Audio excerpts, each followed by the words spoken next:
जय माता दी। सभी भक्तों को सादर प्रणाम। आप सभी भक्तों का दिन शुभ एवं मंगलमय हो। आज आषाढ़ गुप्त नवरात्रि का चौथा दिव्य दिन है। यह दिन सृजन की शक्ति और ब्रह्मांडी चेतना को जागृत करने का है।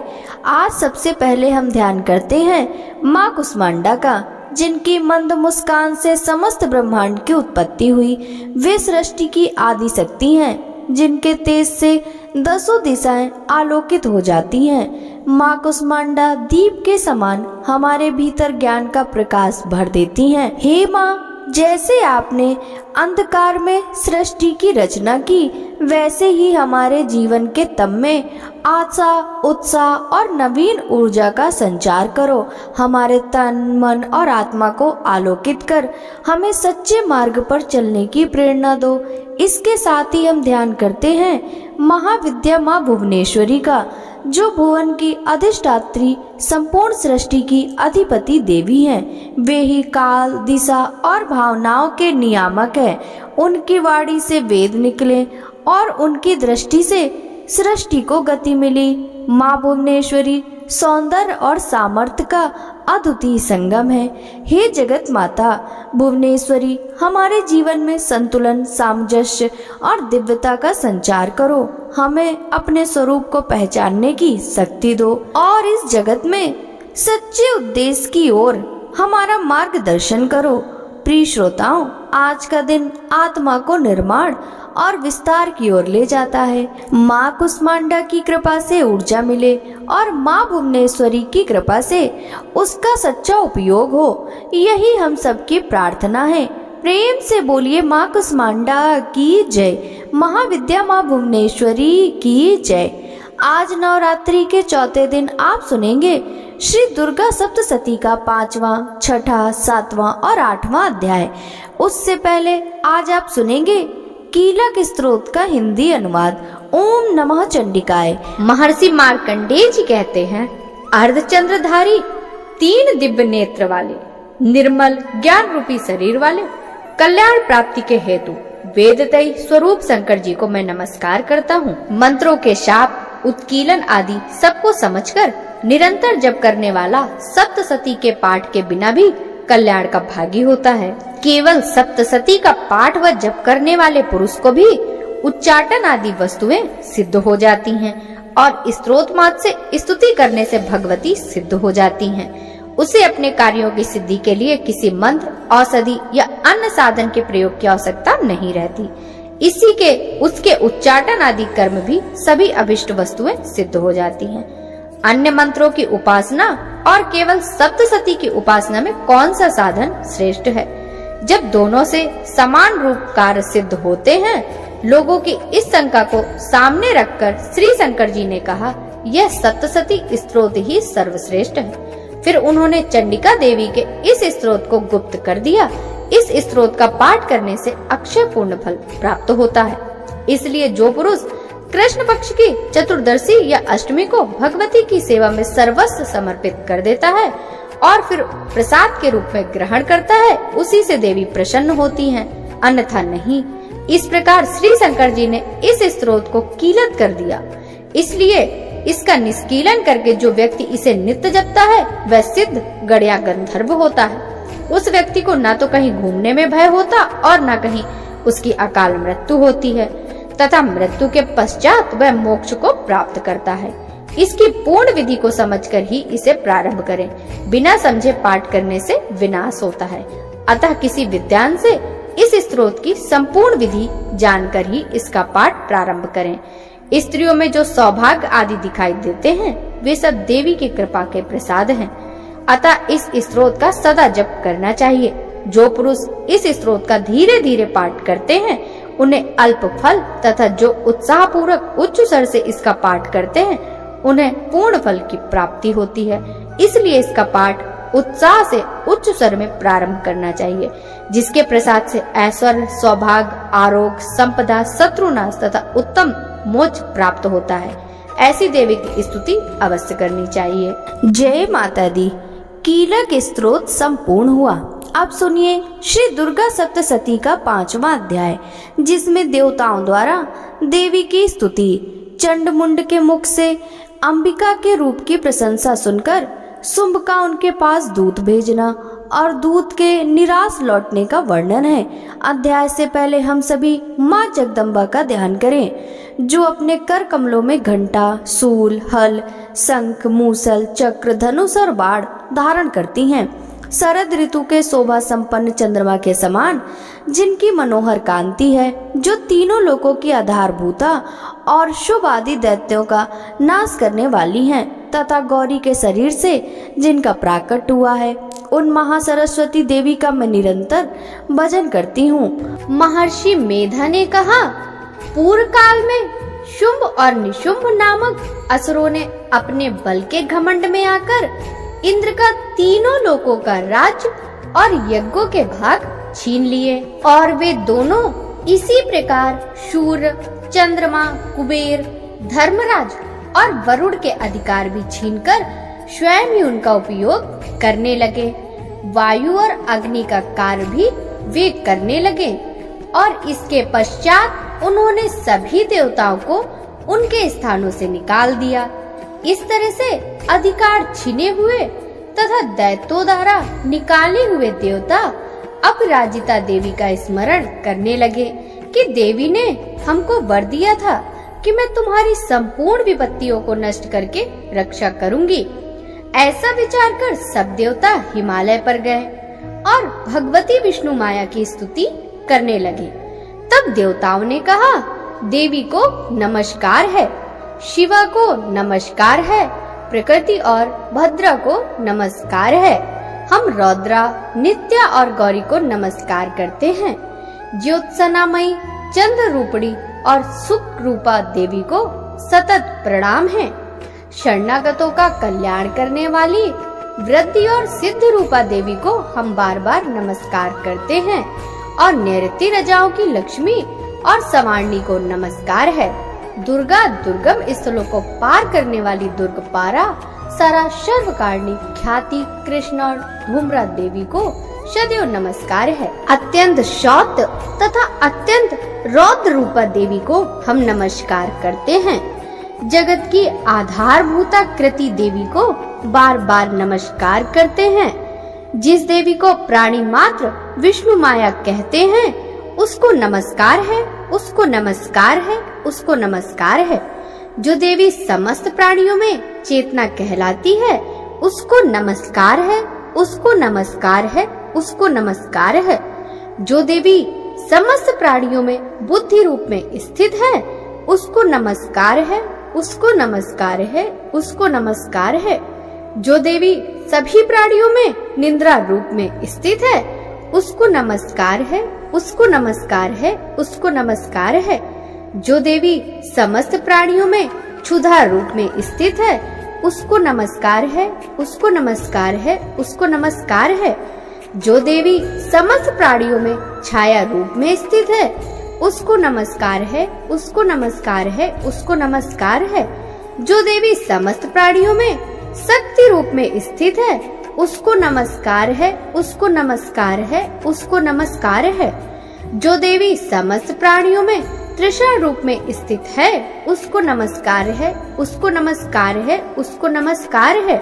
जो देवी समस्त प्राणियों में क्षमा रूप में स्थित है, उसको नमस्कार है, उसको नमस्कार है, उसको नमस्कार है। जो देवी सभी प्राणियों में जाति रूप में स्थित है, उसको नमस्कार है, उसको नमस्कार है, उसको नमस्कार है। जो देवी समस्त प्राणियों में लज्जा रूप में स्थित है, उसको नमस्कार है, उसको नमस्कार है, उसको नमस्कार है। जो देवी सभी प्राणियों में शांति रूप में स्थित है, उसको नमस्कार है, उसको नमस्कार है, उसको नमस्कार है। जो देवी समस्त प्राणियों में श्रद्धा रूप में स्थित है, उसको नमस्कार है, उसको नमस्कार है, उसको नमस्कार है। जो देवी समस्त प्राणियों में कांति रूप में स्थित है, उसको नमस्कार है, उसको नमस्कार है, उसको नमस्कार है। जो देवी समस्त प्राणियों में लक्ष्मी रूप में स्थित है, उसको नमस्कार है, उसको नमस्कार है, उसको नमस्कार है। जो देवी सभी प्राणियों में वृत्ति रूप में स्थित है, उसको नमस्कार है, उसको नमस्कार है, उसको नमस्कार है। जो देवी सभी प्राणियों में स्मृति रूप में स्थित है, उसको नमस्कार है, उसको नमस्कार है, उसको नमस्कार है। जो देवी समस्त प्राणियों में दया रूप में स्थित है, उसको नमस्कार है, उसको नमस्कार है, उसको नमस्कार है। जो देवी समस्त प्राणियों में तुष्टि रूप में स्थित है, उसको नमस्कार है, उसको नमस्कार है, उसको नमस्कार है। जो देवी समस्त प्राणियों में मात्र रूप में स्थित है, उसको नमस्कार है, उसको नमस्कार है, उसको नमस्कार है। जो देवी सभी प्राणियों में भ्रांति रूप में स्थित है, उसको नमस्कार है, उसको नमस्कार है, उसको नमस्कार है। जो देवी समस्त प्राणियों में नित्य व्याप्त रहती है, उसको नमस्कार है, उसको बारंबार नमस्कार है। जो देवी चैतन्य रूप से इस संपूर्ण संसार को व्याप्त करके स्थित है, उसको नमस्कार है, उसको नमस्कार है, उसको नमस्कार है। पूर्व काल में देवताओं ने अपने अभीष्ट फल पाने के लिए जिसकी स्तुति की और देवराज इंद्र ने बहुत दिनों तक जिनकी सेवा की, वह कल्याण की साधन भूता ईश्वरी हमारा कल्याण और मंगल करे, सारी विपत्तियों का नाश कर डाले। दैत्यों के सताए हुए हम समस्त देवता उस परमेश्वरी को इस समय नमस्कार करते हैं तथा जो भक्ति पूर्वक स्मरण किए जाने पर तुरंत ही सारी विपत्तियों का नाश कर देती है, वह जगदम्बा इस समय भी हमारे संकटों को दूर करें। महर्षि मेधा ने कहा, हे राजन, इस प्रकार जब देवता स्तुति कर रहे थे तो उसी समय पार्वती देवी गंगा में स्नान करने के लिए आई। उन सुंदर भौवें वाली देवी ने देवताओं से पूछा कि आप यहाँ किसकी स्तुति कर रहे हो? तब उनके शरीर से प्रकट होकर शिवा देवी बोली, शुंभ दैत्य के द्वारा स्वर्ग से निकाले हुए और निशुंभ से हारे हुए ये देवता मेरी ही स्तुति कर रहे हैं। पार्वती के शरीर कोष से प्रादुर्भाव होने के कारण उस देवी को संपूर्ण लोक में कौशिकी कहते हैं। कौशिकी के प्रकट होने के बाद पार्वती के शरीर का रंग काला हो गया और वे हिमालय पर रहने वाली कालिका देवी के नाम से प्रसिद्ध हुई।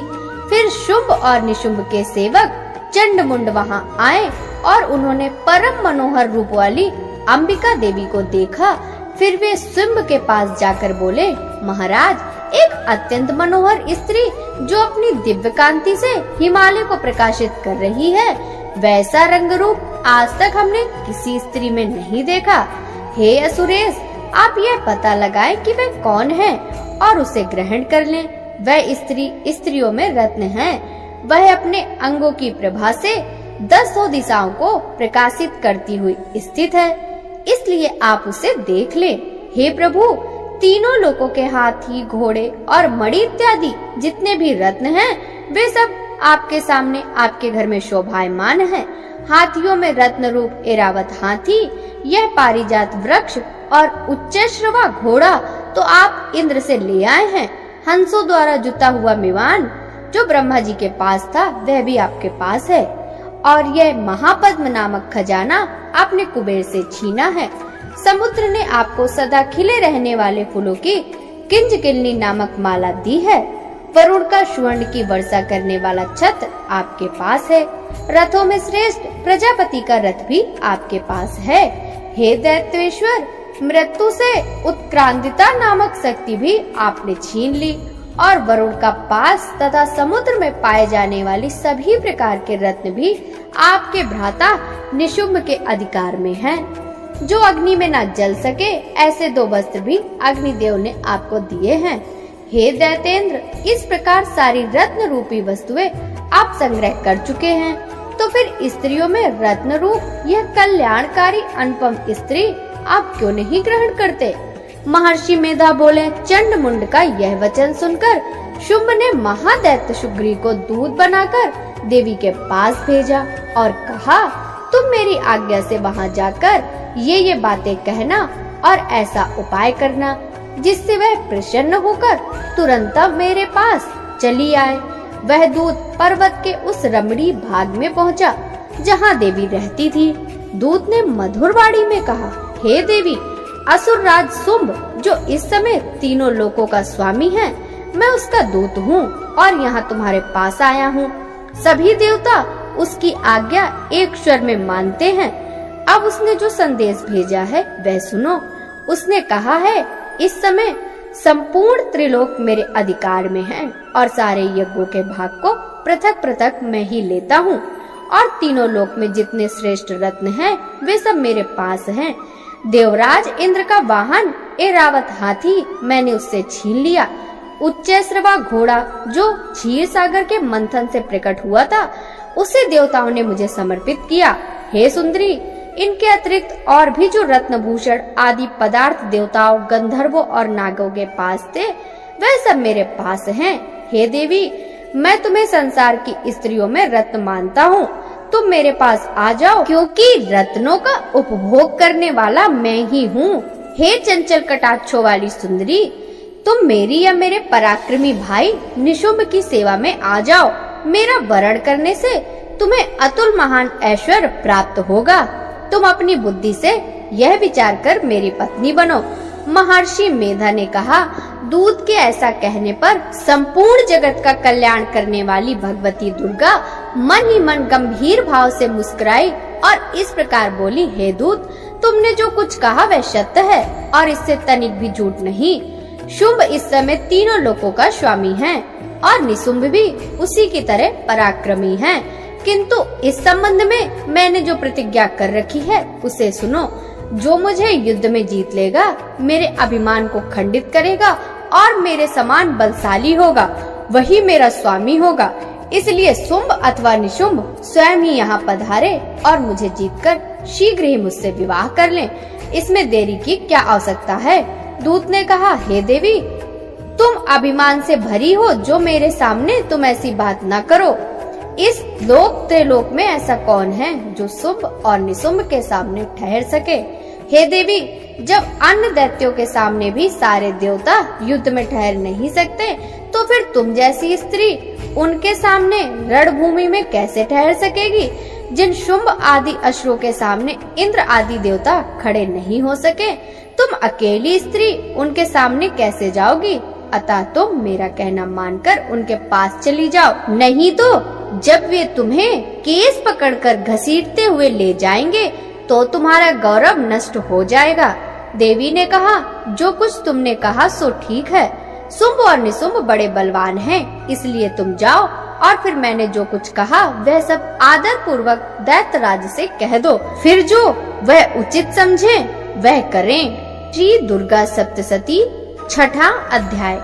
धूम्रलोचन वध।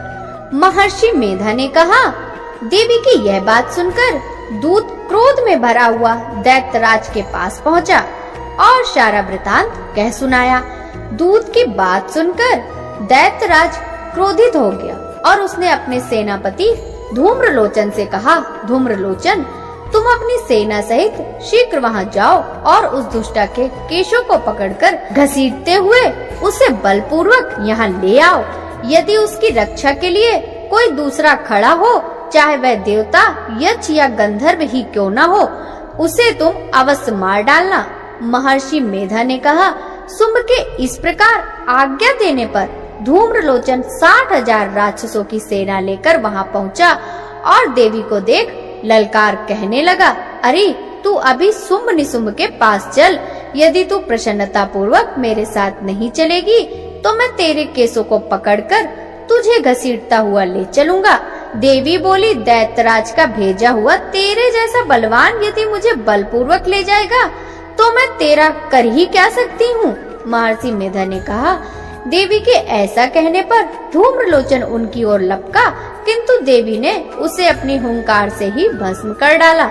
यह देख असुर सेना क्रुद्ध होकर देवी की ओर बढ़ी, परंतु अंबिका ने उन पर तीखे बाण, शक्तियां तथा फरसे बरसाने आरंभ कर दिए। इतने में देवी का वाहन सिंह भी अपनी गर्दन के बालों को हिलाता हुआ और बड़ी भारी गर्जना करता हुआ असुर सेना में कूद पड़ा। उसने कुछ असुरों को अपने पंजे से, कुछ अन्यों को अपने जबड़े और कितनों को ही दाढ़ों से घायल कर दिया और मार दिया। कई असुरों के पेट अपने नाखूनों से फाड़ डाले और कुछ का तो केवल थप्पड़ मारकर सिर धड़ से अलग कर दिया। कितने ही असुरों की भुजाएं और सिर तोड़ डाले और गर्दन के बाल हिलाते हुए उसने कई असुरों के पेट फाड़कर उनका रक्त पी डाला। इस प्रकार देवी के महाबली सिंह ने क्षण भर में असुर सेना को समाप्त कर दिया। शुंभ ने जब यह सुना कि देवी ने धूम्रलोचन को मार दिया और उसके सिंह ने सारी सेना का संहार कर दिया, तब उसे बड़ा क्रोध आया। मारे क्रोध के उसके होंठ फड़कने लगे और उसने चंड तथा मुंड नामक असुरों को आज्ञा दी, हे चंड, हे मुंड, तुम एक बड़ी सेना के साथ लेकर वहां जाओ और उस देवी के बाल पकड़कर या उसे बांधकर शीघ्र यहाँ ले आओ। यदि उसे यहाँ लाने में किसी प्रकार का संदेह हो तो सेना सहित लड़ते हुए उसे मार डालना, और जब वह दुष्टा और उसका सिंह दोनों मारे जाएं, तब भी उसको बांधकर यहाँ ले आना। श्री दुर्गा सप्तशती 7वां अध्याय। चंड और मुंड का वध। महर्षि मेधा ने कहा, दैत्यराज शुंभ की आज्ञा पाकर चंड और मुंड चतुरंगड़ी सेना को साथ लेकर हथियारों से सजकर देवी से लड़ने के लिए चल दिए। हिमालय पर्वत पर पहुंचकर उन्होंने सिंह पर बैठी मुस्कुराती हुई देवी को देखा। जब असुर उनको पकड़ने के लिए तलवारें लेकर उनकी ओर बढ़े, तब अंबिका को उन पर बड़ा क्रोध आया और क्रोध के कारण उनका मुख काला पड़ गया, उनकी भ्रुकुटियां चढ़ गईं और उनके ललाट में से अत्यंत भयंकर तथा विकराल मुख वाली लाल आंखें वाली काली प्रकट हुई, जो अपने हाथों में तलवार और पास लिए हुई थी। वे विचित्र खंडवांग धारण किए हुए थी तथा उन्होंने चीते के चर्म की साड़ी और नरमुंडों की माला पहन रखी थी। उनका मांस सूखा हुआ था और शरीर केवल हड्डियों का ढांचा था, और वे भयंकर शब्द से सारी दिशाओं को गुंजा रही थी। वे असुर सेना पर टूट पड़ी और दैत्यों का भक्षण करने लगी। वे पार्श्व, रक्षक, अंकुशधारी महावतों, योद्धाओं और घंटा सहित हाथियों को एक ही हाथ से पकड़कर अपने मुख में डाल रही थी, और इसी प्रकार वे घोड़ों, रथों, सारथियों व रथों में बैठे हुए सैनिकों को मुंह में डालकर भयानक रूप से चबा रही थी। किसी के केस पकड़कर, किसी का गला दबाकर, किसी को पैरों से कुचलकर और किसी असुर को छाती से मसलकर मार रही थी। वे दैत्यों के छोड़े हुए बड़े बड़े अस्त्र शस्त्रों को मुंह में पकड़ लेती और क्रोध में भरकर उनको दांतों से पीस देती थी। उन्होंने कई बड़े बड़े असुर भक्षण कर डाले, कितनों को ही रौंद डाला, कितनों को मार भगाया, कितनों को उसने तलवार से काट डाला, कितनों को ही अपने दांतों से कुचल दिया। और इस प्रकार से देवी ने क्षण भर में संपूर्ण दैत्य सेना को नष्ट कर दिया। यह देखकर महापराक्रमी चंड काली देवी की ओर दौड़ा और महादैत्य मुंड ने भी देवी पर अपने भयानक बाणों की वर्षा आरंभ कर दी और हजारों चक्र उस पर छोड़े। उस समय वे चमकते हुए बाण व चक्र देवी के मुख में प्रविष्ट होते हुए इस प्रकार दिखाई दे रहे थे, जैसे मानो बहुत से शूर मेघों की घटा में प्रविष्ट हो रहे हों। इसके पश्चात भयंकर गर्जन के साथ काली ने अत्यंत क्रोध में भरकर विकट अट्टहास किया। उसका भयंकर मुख देखा नहीं जाता था। उसके मुख में श्वेत दांतों की पंक्ति सी चमक रही थी। फिर उसने तलवार हाथ में लेकर हम शब्द का उच्चारण करते हुए चंड के ऊपर आक्रमण किया और उसके केस पकड़कर तलवार से उसका सिर काटकर अलग कर दिया। चंड को मरा हुआ देखकर मुंड देवी की ओर लपका, परंतु देवी ने क्रोध में भरकर उसे भी अपनी तलवार से यमलोक पहुंचा दिया। चंड और मुंड को मरा हुआ देखकर बाकी बची हुई सेना वहां से भाग गई। इसके पश्चात काली ने चंड और मुंड के कटे हुए सिरों को हाथ में लिया और चंडिका के पास जाकर प्रचंड अट्टहास करते हुए कहने लगी, हे देवी, चंडमुंड नामक 2 महादैत्यों को मारकर मैंने तुम्हारी भेंट कर दिया। अब शुंभ निशुंभ का वध तुम्हें स्वयं ही करना है। महर्षि मेधा ने कहा, वहां लाए हुए चंड और मुंड के शिरों को देखकर कल्याणमयी देवी चंडी ने काली से 44 मधुर बाड़ी में कहा, हे देवी, तुम चंड और मुंड को मेरे पास लेकर आई हो, अतः संसार में चामुंडा के नाम से तुम्हारी ख्याति होगी। श्री दुर्गा सप्तशती 8वां अध्याय, रक्त बीज वध। महर्षि मेधा ने कहा, चंड और मुंड नामक असुरों के मारे जाने से और बहुत सी सेना के नष्ट हो जाने से दैत्यों के प्रतापी राजा शुंभ ने क्रोध में भरकर अपनी सेना को युद्ध के लिए तैयार होने की आज्ञा दी। उसने कहा, अब उदयुद्ध नामक 86 असुर सेनापति अपनी सेनाओं के साथ युद्ध के लिए जाएं और कंबु नामक 84 सेनायायक भी युद्ध के लिए निकले। कोटिवीर नामक 50 सेनापति और धौम्रकुल नाम के 100 सेनापति सेना सहित प्रस्थान करें। कालक, दौहर्द, मौर और काल के ये दैत्य भी मेरी आज्ञा से तैयार होकर युद्ध के लिए कूच करे। भयानक शासन करने वाला असुरों का राजा शुंभ इस प्रकार आज्ञा देकर बहुत बड़ी सेना के साथ युद्ध के लिए चला। उसकी भयंकर सेना को अपनी ओर आता देख चंडिका ने अपने धनुष की टंकार से पृथ्वी और आकाश के बीच का भाग गुंजा दिया। हे राजन, इसके पश्चात देवी के सिंह ने भी जोर जोर से दहाड़ना आरंभ कर दिया और अंबिका के घंटे के शब्दों ने उस ध्वनि को और भी भयंकर बना दिया। धनुष की टंकार, सिंह की दहाड़ और घंटे के शब्द से सारी दिशाएं गूंज उठी और इसके साथ ही देवी ने अपने मुख को और भी भयानक बना लिया। ऐसे भयंकर शब्द को सुनकर असुर सेना ने देवी तथा सिंह को चारों ओर से घेर लिया। हे राजन, उस समय दैत्यों के विनाश के लिए और देवताओं के अभ्युदय के लिए ब्रह्मा, शिव, कार्तिकेय, विष्णु तथा इंद्र आदि देवताओं की शक्तियां जो अत्यंत पराक्रम और बल से संपन्न थी, उनके शरीर से निकलकर उसी रूप में चंडिका देवी के पास गई। जिस देवता का जैसा रूप था, जैसी वेशभूषा थी और जैसा वाहन था, वैसे ही रूप, वेशभूषा और वाहन से संपन्न होकर उन देवताओं की शक्तियां दैत्यों से युद्ध करने के लिए आईं। सर्वप्रथम हंस युक्त विमान में बैठकर और रुद्राक्ष की माला तथा कमंडल धारण करके ब्रह्मा जी की शक्ति ब्रह्माणी आई। फिर वृषभ पर सवार होकर हाथ में त्रिशूल लेकर महानाग का कंकड़ पहनकर और मस्तक में चंद्र रेखा से विभूषित होकर भगवान शंकर की शक्ति महेश्वरी आई। मोर पर आरूढ़ होकर और हाथ में शक्ति लिए दैत्यों से युद्ध करने के लिए कार्तिकेय जी की शक्ति रूपा जगदम्बिका उन्हीं का रूप धारण करने आई। इसी प्रकार भगवान विष्णु की शक्ति गरुड़ पर सवार होकर शंख, चक्र, धनुष, गदा और खड़ग हाथ में लिए हुए आई। श्री हरि की शक्ति वाराही वाराह का शरीर धारण करके आई और नरसिंह की समान शरीर धारण करके उनकी शक्ति नारसिंही भी आई। उसकी गर्दन के बालों के झटके से आकाश के तारे टूट पड़ते थे। इस प्रकार देवराज इंद्र की शक्ति ऐन्द्री भी हाथ में वज्र लेकर और एरावत के ऊपर सवार होकर आई। उसके भी सहस्त्र नेत्र थे। इसके पश्चात इन देव शक्तियों से घिरे हुए भगवान महादेव ने चंडिका से कहा, मेरी प्रसन्नता के लिए तुम शीघ्र ही इन असुरों को मार दो। फिर देवी के शरीर में अत्यंत भयानक रूप वाली सैकड़ों गीदड़ियों के समान आवाज करने वाली चंडिका शक्ति प्रकट हुई। उस अपराजिता देवी ने धूमिल जटा वाले भगवान महादेव से कहा, हे प्रभु, आप मेरी ओर से दूत बनकर शुंभ और निशुंभ के पास जाइए और उन अत्यंत गर्वीले असुरों से कहिए तथा उनके अतिरिक्त और जो भी असुर वहाँ युद्ध के लिए उपस्थित हो उनसे भी कहिए, हे दैत्यों, यदि तुम जीवित रहना चाहते हो तो त्रिलोक का राज इंद्र को सौंप दो।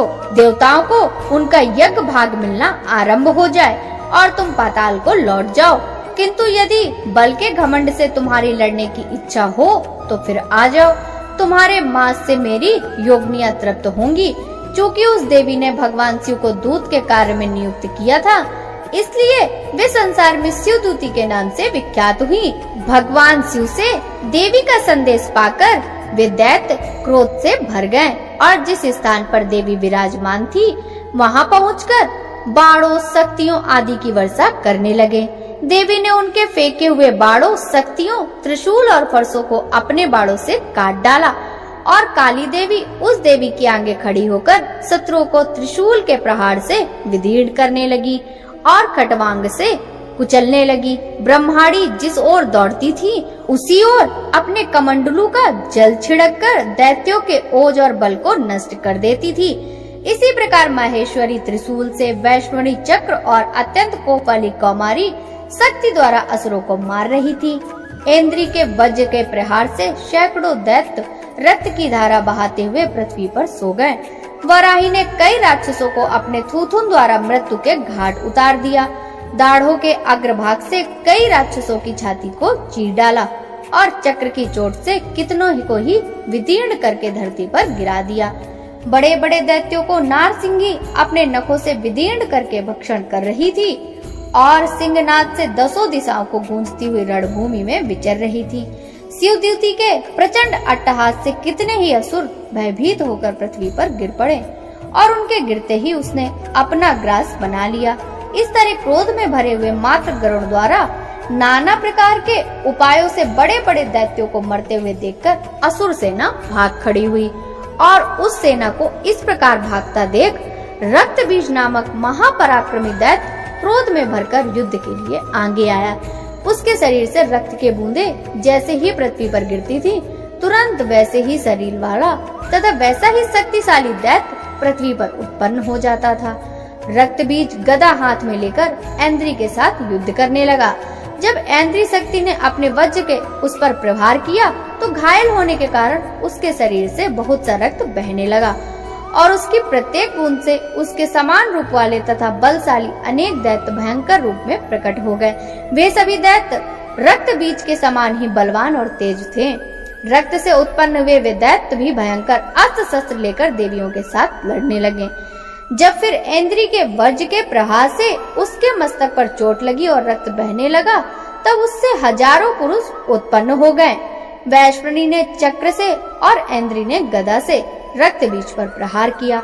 वैष्णवी के चक्र से घायल होने पर उसके शरीर से जो रक्त बहा, उससे हजारों महादैत्य उत्पन्न हुए, जिनके द्वारा संपूर्ण जगत व्याप्त हो गया। कौमारी ने शक्ति से, वराही ने खड़ग से और माहेश्वरी ने त्रिशूल से उसे घायल कर दिया। इस प्रकार क्रोध में भरकर उस महादैत्य ने सभी मात्र शक्तियों पर पृथक पृथक गदा से प्रहार किया और माताओं ने शक्ति तथा शूल इत्यादि से उसको बार बार घायल किया। उससे रक्त की धारा पृथ्वी पर गिरने से सैकड़ों असुर उत्पन्न हुए। इस प्रकार उस रक्त बीज के रक्त से उत्पन्न हुए दैत्यों से संपूर्ण जगत व्याप्त हो गया, जिससे देवता भयभीत हो गए। देवताओं को भयभीत देकर चंडिका ने काली से कहा, हे चामुंडे, तुम अपने मुख को फैलाओ और मेरे शस्त्र घात से उत्पन्न हुए रक्त बिंदुओं और रक्त बिंदुओं से उत्पन्न हुए महादैत्य को तुम अपने इस मुख से भक्षण करती जाओ। इस प्रकार रक्त बिंदुओं से उत्पन्न हुए और महादैत्यों का भक्षण करती हुई तुम रणभूमि में विचरो। इस प्रकार रक्त क्षीण होने के कारण वह दैत्य स्वयं ही नष्ट हो जाएगा और तुम्हारे भक्षण करने के कारण अन्य दैत्य उत्पन्न नहीं हो सकेंगे। काली से इस प्रकार कहकर चंडिका देवी ने रक्त बीज पर अपने त्रिशूल से प्रहार किया और काली ने अपने मुख पे उसका रक्त ले लिया। तब उसने गदा से चंडिका पर आघात किया। आघात से चंडिका को तनिक भी कष्ट नहीं हुआ। रक्त बीज के घायल शरीर से बहुत सा रक्त बहने लगा। उस रक्त के गिरने के साथ ही काली ने उसको अपने मुख में ले लिया। काली के मुख में उस रक्त से जो महादैत्य उत्पन्न हुए, उन्हें भी वह चट कर गई और रक्त को पीती गई। तदंतर देवी चंडिका ने रक्त बीज को, जिसका कि रक्त काली ने पी लिया था, वज्र, बार, खड़ग तथा रिष्टि इत्यादि से मार डाला। हे राजन, अनेक प्रकार के शस्त्रों से मारा हुआ और रक्त से वंचित वह महादैत्य रक्त बीज पृथ्वी पर गिर पड़ा। हे नरेश्वर, उसके गिरने पर देवता अत्यंत प्रसन्न हुए और माताएं उन असुरों का रक्त पान करके उद्धृत होकर नृत्य करने लगी। हे परमेश्वरी, मुझसे रात दिन सहस्त्रों अपराध होते रहते हैं, अतः आप मुझे अपना दास समझकर कृपा पूर्वक मेरे उन अपराधों को क्षमा करो।